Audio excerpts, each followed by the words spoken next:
Alright, so the purpose of this video today is to walk you through an example roller coaster energy problem. This is something that you'll be working through today after you watch this video. It'll also be something you see on your test coming up at the end of the unit.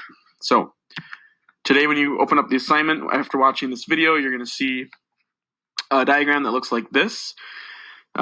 Basically you have a car at the top of the roller coaster. This car is going to be coming down the roller coaster, obviously.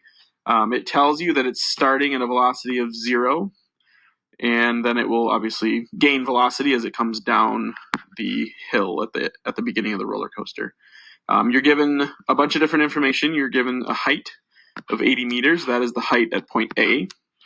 It does not give you a height at point B. You're supposed to just assume that that is 0 meters because it's on the ground. And then the height for point C is 35 meters. The one thing that's missing from this diagram is the mass of the car, of the roller coaster car. So the mass of the car is going to be 80 kilograms for our purposes. So your job, and what's going to be my job here in a moment, is to walk you through how to solve for these three variables at each point on the roller coaster. Point A, point B, and point C based on the information that we're given. So I'm going to walk you through this. We're going to start with point A. So point A, we're given a velocity of 0, we're given a height of 80, and we know the mass of the car is 80 as well. And we're going to solve for potential energy, kinetic energy, and velocity on this next page here. So for point A, we have a height of 80. We have a mass of 80 kilograms. We know that gravity is 9.8 meters per second squared, and we know that the velocity is equal to 0 meters per second. So our job is to solve for potential energy, kinetic energy, and velocity. So one of these is going to be really easy because it's right here. So it tells us that the velocity is 0. So we're just going to go ahead and say the velocity is 0 meters per second. So the other one that we're going to solve for first here is going to be potential energy. So potential energy, if you remember, is equal to mgh. So you'll notice I have all three of those variables over here. I have m, g, and h, and they're all labeled. So all I'm going to do is simply take these three numbers and multiply them all together. So if I do that, I'm going to get 62,720 joules of potential energy. So this is going to be my potential energy number. Now the kinetic energy, this one is also going to be pretty easy for point A because if kinetic energy we know is equal to 1/2 mv squared. Well, if we know that v is 0, then if we plug a 0 into this equation, we're going to get 0. So kinetic energy for this point on the roller coaster is also going to be 0, which makes sense because we know that kinetic energy is energy of motion. And if this car on the roller coaster is not moving yet, that means that it can't have any kinetic energy. All right, so that's for point A. So let's go back to our diagram. So I'm going to fill these in real quick. We're going to say, actually I'm going to clear this ink. We're going to say that the potential energy is 62,720 joules. Kinetic energy is going to be 0, and velocity is going to be 0. All right, so that's point A. So for point B, let's go over and take a look here. Remember that our mass is still 80 kilograms. The height here is going to be equal to 0. And so let's go ahead and list our givens for this. So let's clear this ink off here real quick. And let's look at point B now. So point B, we said we have a height of 0 meters. We still know that gravity is 9.8 meters per second squared. We know, we don't know the velocity. That's going to be one of the things we're solving for. But we do know the mass of the car is still equal to 80 kilograms. So those are still going to be our givens here.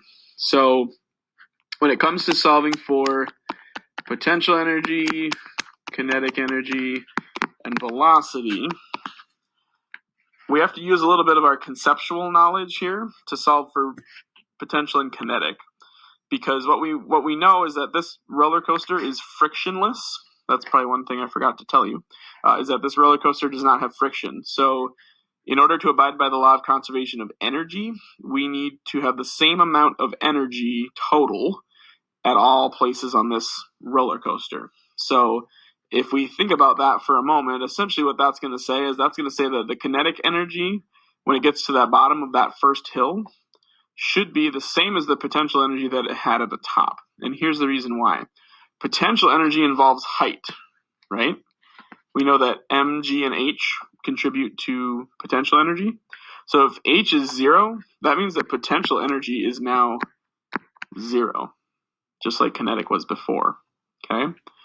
So what that means for us, which in this case, we don't even need to do a calculation to figure out the kinetic energy, because basically what this is that potential energy at the top, when it was at the top of the hill, is going to be equal to the kinetic energy at the bottom.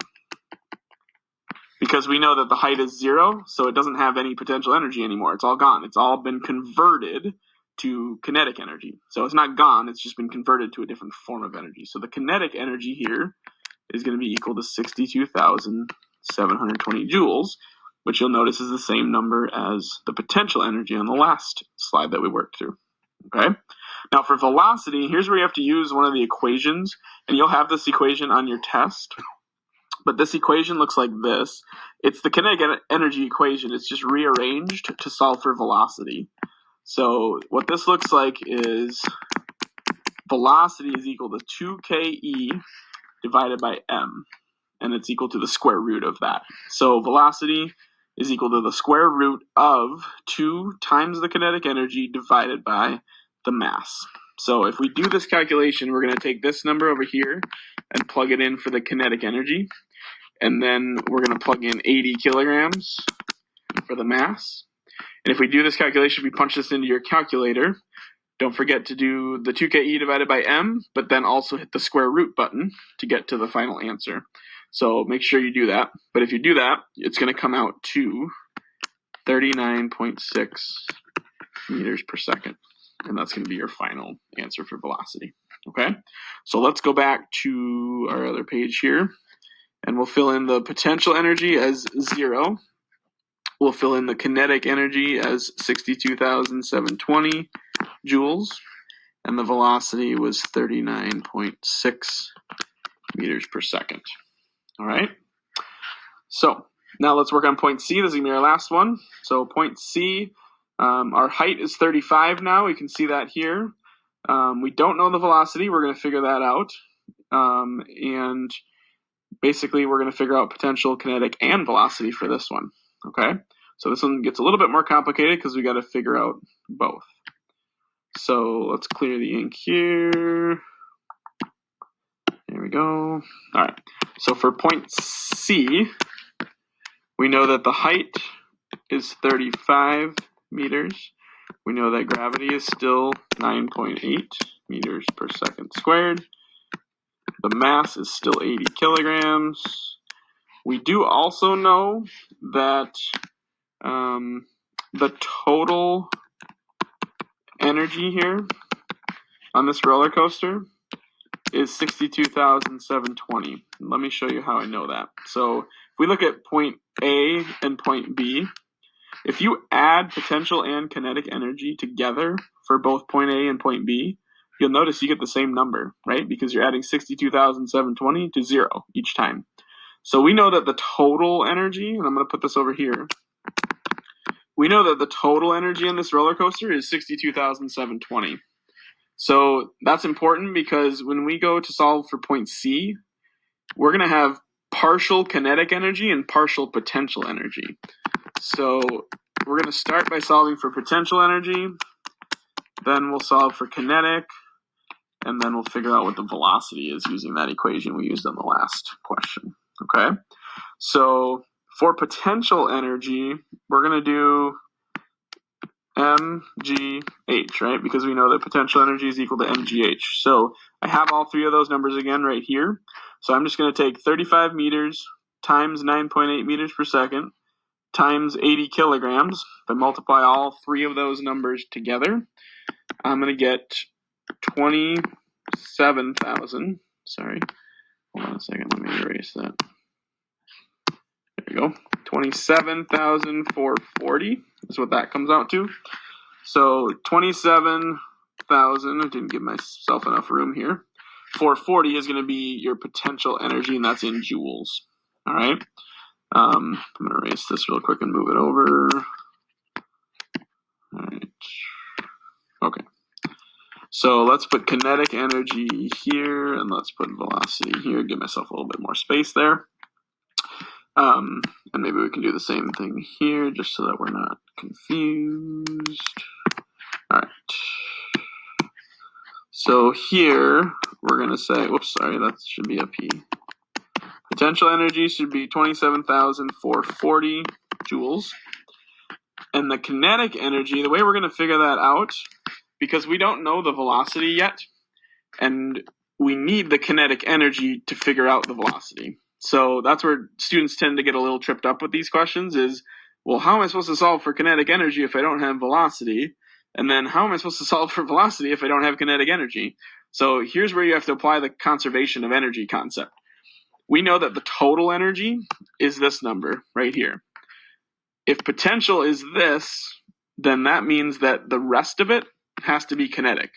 So we're going to do a simple subtraction here. We're just going to say 62,720 minus 27,440 is going to give us 35,280 joules. All right.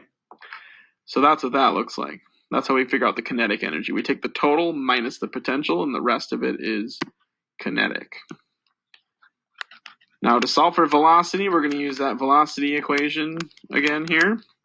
So the velocity equation, remember, looks like this. Its velocity is equal to the square root of 2ke over m. And again, you will be given this formula on the test when you take it. So in this case, we're going to do velocity is equal to the square root of 2 times 35,280 joules divided by the mass of 80 kilograms. So if you do this calculation out, remember to make sure you square root your answer. So do 2 times this divided by 80 square root in order to get your answer. And that's going to come out to about 29.7 meters per second. So that would be your final answer for velocity. All right, so let's go back and fill these in. Whoops, sorry, went back too far there. Potential energy is going to be 27,440 joules. Kinetic energy is going to be 35,280 joules. And the velocity is 29.7 meters per second. All right.